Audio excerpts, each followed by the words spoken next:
Hello, welcome back to the channel. If you've missed any of the streams that we've been doing over on Twitch this past week and a bit, where we've been playing this Hereford save, then this video is here to catch you up on what's been happening. It's been an eventful first half of the season and a bit, I'd say. I think we're about 22 games in. We're in February. There's been ups and downs, and yeah, this is going to catch you up. Enjoy. Hello then, and welcome to today's update video. And today, I'm just going to be honest, I'm just going to talk at you. I'm going to get everybody up to date. So if you've missed any streams, even if you just missed one stream or you just couldn't be there as long as you wanted to, that type of thing, really this is engineered towards you. And if you're new here and you've never watched the Hereford save over on Twitch, then maybe have a little look at today's video, see if it's the type of save that you wouldn't mind watching, getting involved with, and then you can jump over to Twitch and get involved over there. It's twitch.tv/ClaytsFM on A. At the moment, it's probably a Wednesday, a Saturday, and a Sunday. Sometimes a Friday, sometimes a Saturday. But Saturday, Sunday is what we're doing at the moment. And yeah, today's video is just going to be a lot of me talking, really, where I tell you how we started the save, what we've done so far. As you see by the screen here, we are 22 games into the season, and we sit atop the Vanarama National League North. So obviously by that, you're thinking things have gone pretty well, and we've had a decent start to the season. That is true.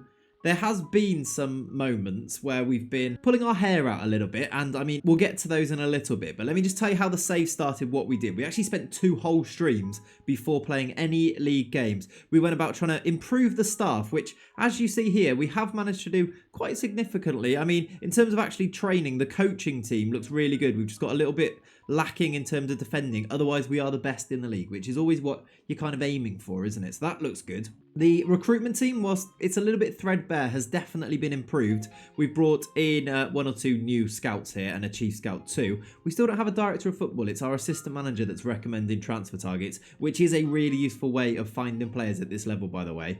But we can still work on that, but it's definitely better than it was. And then the medical team, very small actually, just 1 physio, 1 head physio. Still probably needs improvement. We've had a few injuries, but not too bad. So that's what we went to do first, improve the staff. Then we had a look at the team and decided which players we needed to get off the wage budget, really. And looking at the Hereford team for the first time, I actually found that there's quite a lot of players on quite a lot of money comparatively to the rest of the league, or comparatively to what was out there on the transfer market. And I just straight away thought, we can do better than this. We can get these players off the books, free up a bit of wage budget and get better players in. So I kind of went to town on doing that. You see here on this right hand side of the screen the transfers that are out. I think if we go from this first transfer here, which is Brandon Hall, we have sold all of these players, including actually 1 or 2. I think Mitchell Parker was actually one that we brought in. He's already gone back out. But you see all of these players going out, some for a little bit of money, £4,000 for Paul White, the goalkeeper, 1.3k for Mitchell Parker. Really, that was just to free up some wage budget, and it definitely helped because we got some really, really good players in. Let me show you the players that we've brought in then. All right, so I'm going to move up here so that I'm out of the way. Let me go to the first players that we signed. In fact, it was Mitchell Parker was the first player that we officially brought into the club, and he's already left since then. So, I mean, if you've not joined the series until this point, you've missed Mitchell Parker. You've not missed too much. He didn't play too many games. He's a decent centre-half. He's actually gone to Dorking for £1,300 now. We did, though, bring in Ted Molden. I'm just going to go through these. I guess if they're playing, you're going to get to know them as we go through on Twitch anyway, but I'll just go through them. Ted Molden is a right back, Mensah a centre back, Max Broughton is a starting centre back. I'll hover on him briefly so you can have a look at him. We've also got Lawrence Wooten, or I keep calling him Wooten. I think it's probably Wooten, isn't it? But Lawrence Wooten is a midfielder. A little bit worried about him because he can't really dribble, but other than that, he's been really impressive for us so far. Quite a nice Metzala. Jamie Fielding is on loan. He's a right back. He's been our starting right back over Ted Molden, by the way. Stephen Dawson, he's been about. He's a bit of a veteran, 35 years old, former Barnsley midfielder, I want to say. But yeah, he anchors that midfield. He's a ball-winning midfielder in there at 35 years young, still doing a good job. Jake Young, now we'll talk about Jake Young in a little bit. Fantastic striker for us. You will now notice he's not at the club anymore. He's back at Forest Green. He scored 12 goals in the first 20-odd games. He was great. We'll talk about it in a minute. Marcus Denanga, he came in now, another player that is a fantastic striker. He's still at the club, still scoring goals. Marcus Denanga, don't look back. Denanga, I heard you say. He's great. Liam Gordon came in, he's cover at left back. Benny Ashley Seal, we'll talk about him as well. As you notice again, another player that's now no longer at the club. I think he was our top goal scorer when he was recalled by Northampton. we'll talk about it. Sasha Bastian is our starting goalkeeper at the moment. He's been actually really excellent. Another Stevenage link in the players there. Ibrahim Bakari is a youth prospect, centre-back cover. Rudy was brought in, a Portuguese midfielder, as well as Scotty Pollock, the hashtag lad from before. I think we brought him from Northampton, is it? Yeah, he's on loan from Northampton, sorry. He is starting every game at the moment. Victor Fundy is now one of our striking options, having lost a few that have been recalled from their loans. And then finally, I want to show you Kyle Hudlin in a little bit more detail because he is 6'9", everybody. He is our striker, 6'9". He's actually got 12 pace as well, 20 jumping reaches, you probably would expect, 11 finishing. He's going to score goals, and I'm calling him the giraffe. That's what we're going to go for. He's come in, and the team looks like this. So we've been rocking a 4-3-3 formation, and this tactic here, it's a little bit, I mean, it's quite basic. You'll notice there's not many instructions on here. Just a Metzala on this left-hand side, advanced playmaker on the right-hand side, and then a ball-winning midfielder in the middle too. 3 strikers, ignore the roles. They've had to be changed. Now, I'll tell you the story, right? I did mention that I'd come back to those 2 strikers that are now no longer with us. They've been recalled from their loans. We had a bit of an issue. We got the likes of Benny Ashley Seal. Let me show you him here. Here he is. He came in, he played 16 games for us and scored 11 goals in the league. He was fantastic. We loved him. He's the Seal. We were arfing. I won't explain that any more than that. Yeah, and then he got recalled because we weren't playing him in the role that we agreed to play him in when we loaned him from Northampton. Now, I kind of understood with Benny because the manager did come and speak to me and I said, yeah, whatever, it'll be fine. And then I didn't change his role and then he got recalled. And I kind of understood that because I actually wasn't playing him in his role, and it was fair enough, sort of. It was a bit of a shock because this is definitely an FM21 thing, not an FM20 thing. But we took it on the chin and we were like, do you know what? We'll try and replace him. We'll try and get the likes of Kyle Hudlin in, the giraffe, to replace him. But we were given the real sucker punch when our other star striker, Jake Young, who you see here had scored 12 goals in 20 games. He was also recalled because he was being played outside of his favoured position, or the position that we'd agreed with the loaning club, Forest Green in this case. However, if I don't know if it's still on there now, but if I click on reports and form, we'd agreed to play him as an advanced forward. And you see here, in the past 5 games, we'd been playing him as an advanced forward, and then they recalled him. It was a little bit frustrating because actually we were doing what they'd said.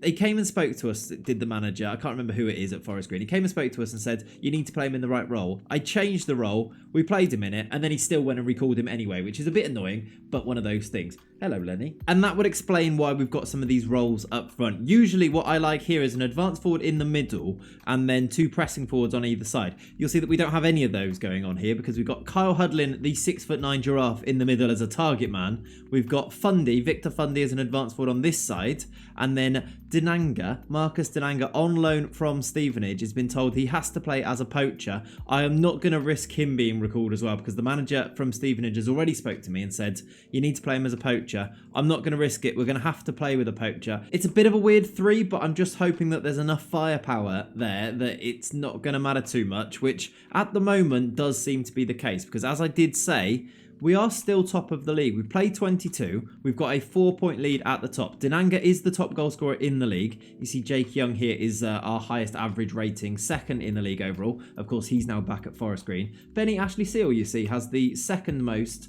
assists in the whole league. And of course, he's gone back to Northampton now. So you see how the strikers have been performing.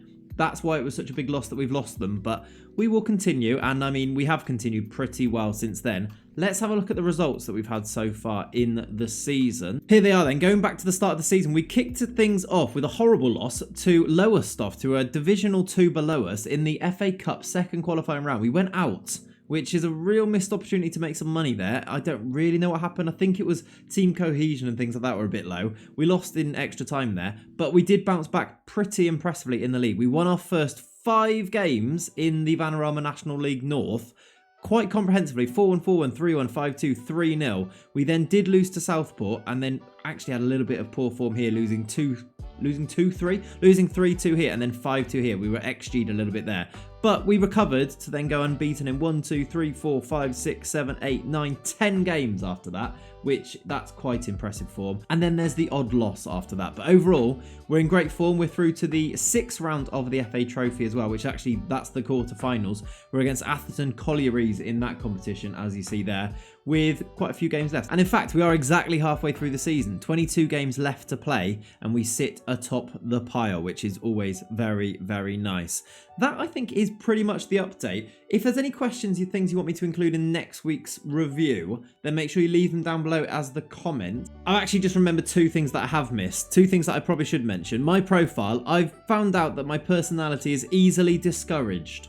Last year, on the Malvern save, I was called spineless. I think this might be worse. Easily discouraged. I don't know where that's coming from, but yeah. Brilliant. Thank you for that. Love that. And the other thing, if I click on relationships here, if I then sort them by the best relationships, I've got a great relationship going on with Violet Dobson, who is the journalist from the non-league paper. We got on like a house on fire. We love Violet. She is the best journalist. Oh, according to this though, I am a rival of Samir Nabi, which is like a knockoff version of Samir Nasri. Anyway, we released him. He wasn't very good. I'm sure people will ask about the finances too. £815,000 in the bank as well. We're looking pretty good with that. That's actually improved since the season starts, so that's good. And in terms of the club vision, we are at an A. We failed the FA Cup, but weirdly, they've accepted that we lost to Lowestoft and can understand it. Everything else we are either passing or on course for, including becoming self-sustainable, which is this one down here, which you can't quite see at the moment. A few things that we've got in the works as well. We did get a youth recruitment improvement,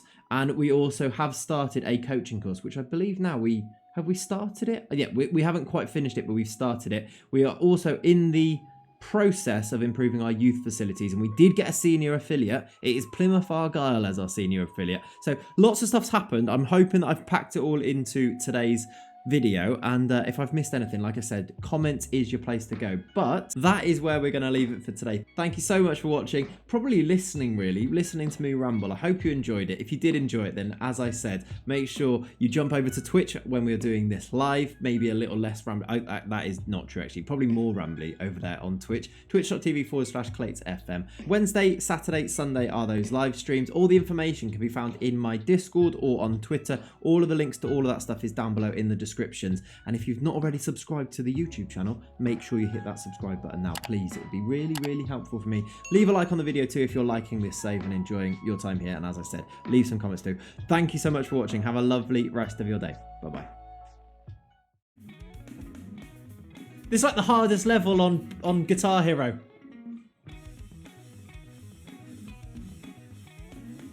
Easy. Nailed it.